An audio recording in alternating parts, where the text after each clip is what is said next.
on the Ted Lasso, there's the notion that you self-taped apparently yourself, and you advocated for yourself, which I love. I did, and it in hindsight, when I look back at it, I had never done that before. It wasn't like something I always did. It wasn't like it was a strangely, like, I guess, brave thing to do, or risky, slightly risky. The risk was, because I was one of the writers, the risk was this tape is so bad that they don't ask me to come back for season 2 because none of them could look me in the eye again. That was the risk. Right. I could have lost my job, Right. But I did feel it really did feel like a calling, that part. It was hasn't happened before, where I was like, I think I'm meant to do this one. You know what I mean? Did you have a hand in writing that part? Yeah, I mean, I was part of it. There was the pilot script, and then we had the writer's room, and I was part of the team of writers. But yeah, I mean, I had a part of it as much as I had a part in all of the characters. It's just, as it was going on, I just felt, I think I really get this guy.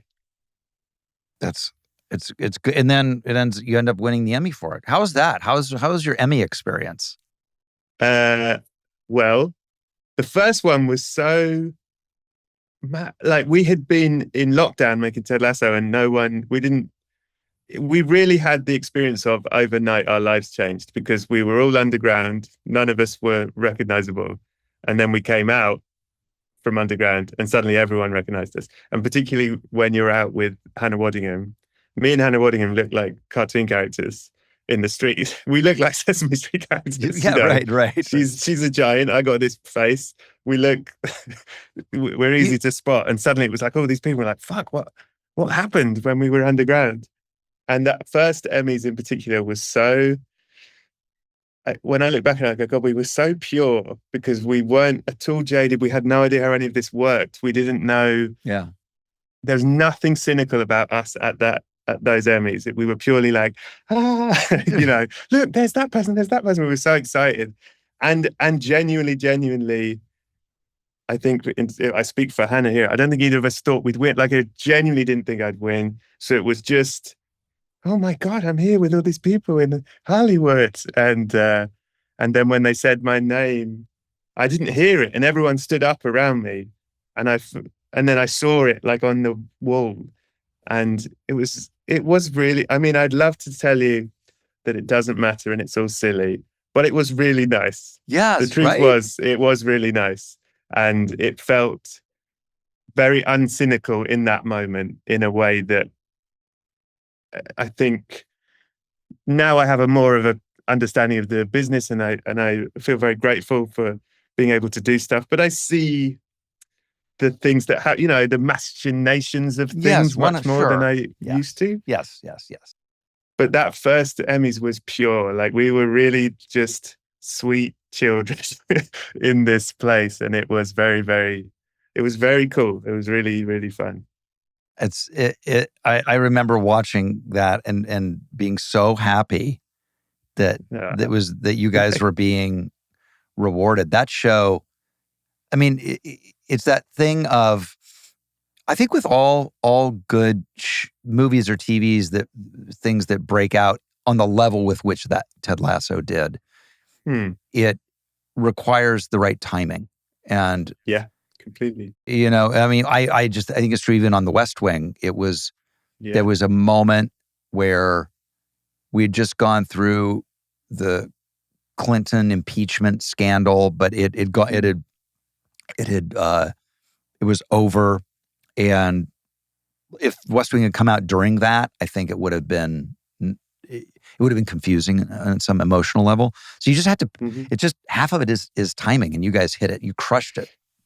Yeah, but you can't. I always think the kind of lesson from Ted Lasso and its success, which I don't think anyone can take, execs can't take it, and studios can't understand it, is that Ted Lasso was genuinely a word of mouth hit. It was Apple TV had just started. It wasn't, my parents didn't even know how to get it. You know what I mean? So I was like, I don't think anyone's going to watch this show. I'm not sure if people are. And when it came out, I think it had a small following, and the reviews were good, but it was like small. And then it genuinely grew word of mouth and became this thing that people championed and people loved, and you can't replicate that. And it was timing, and it was magical, and it was what people needed at that moment, I guess. And we made it with love. We did the best we could, but like I've made other stuff with love that didn't hit. You know what I mean? Like, Yeah. it is Sure. It is. You can't. What's the word? Game it. You can't go, okay, so then we need to make another show about a coach. No, that won't work. This worked because there wasn't that. It always needs to be something new, and then they always try and replicate the same thing. Yeah. Oh my God. I mean, talking about the jaded cynicism, the machinations, and this smoke-filled rooms of it all. Everybody was like, it's sort of Ted Lasso in that, or every pitch. It's like Ted Lasso, right? Yeah, it's like Ted. It's like fucking unbelievable. But it's funny to remember the times when we were just bright-eyed, know nothing, first time Emmy people. When did you've done a lot?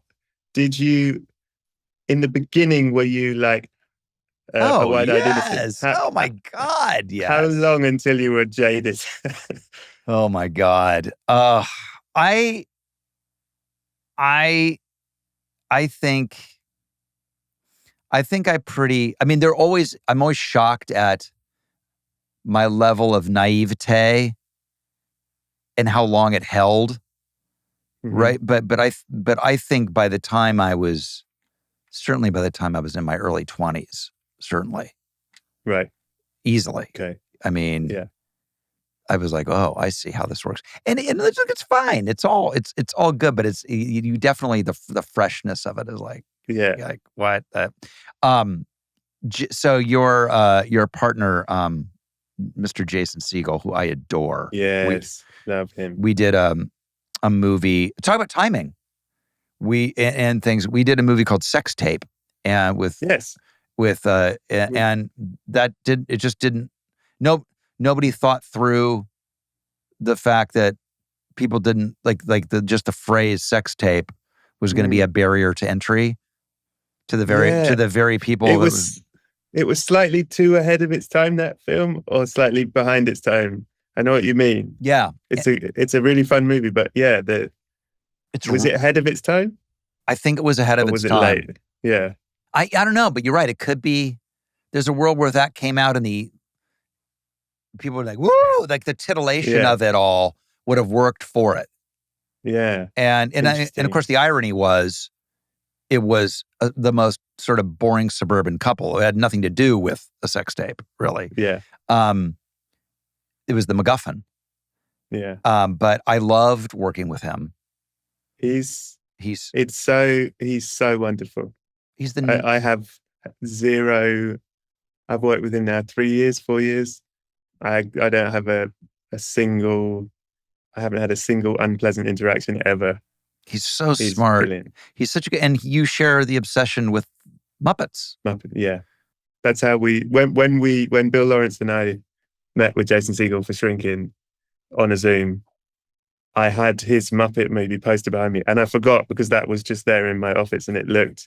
And at some point, I had to go, Jason, I haven't put this up just now. This was always here. This wasn't a move. This was legit.